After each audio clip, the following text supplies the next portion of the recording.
when people are meditating, there's still an inner they still use the body as the inner. They go within the body. They close their eyes, go within their mind. It's like, you don't want to do that. You really, really don't want to do that.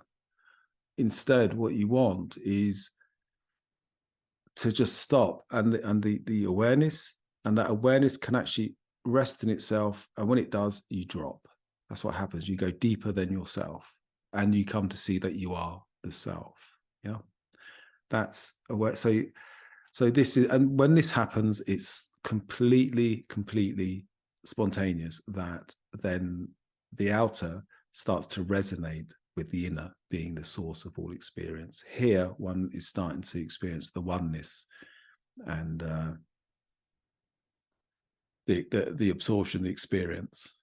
Okay. Now, once you start to practice this, then you're going to walk out of your house the next day, or come out of your room, go downstairs and meet someone else in your house, or if you live alone, someone outside when you go to work.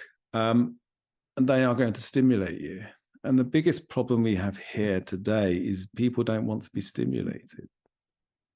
They kind of the spiritual bypass. They want to have open consciousness and everything's love and light, and there's not a problem in the world, you know. And of course, there is a problem in the world, and this problem is separation. And most people are caught up in this separation. Most people, when they talk to you, are a stimulus that requires you to be a mental and emotional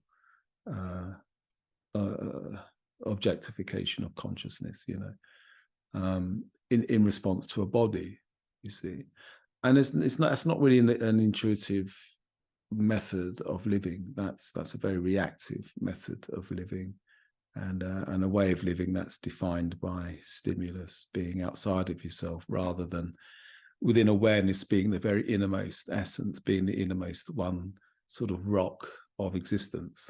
So for yourself, it's good to take time out to allow for awareness to, in fact, absorb itself, really, to just absorb itself, and then in its absorption of self comes to know it's a self, and then from that place start to feel the line drawn down through the energy center, and start to see that this is spontaneously happening because the body now is aligning to consciousness being the root source of experience. Okay, the ego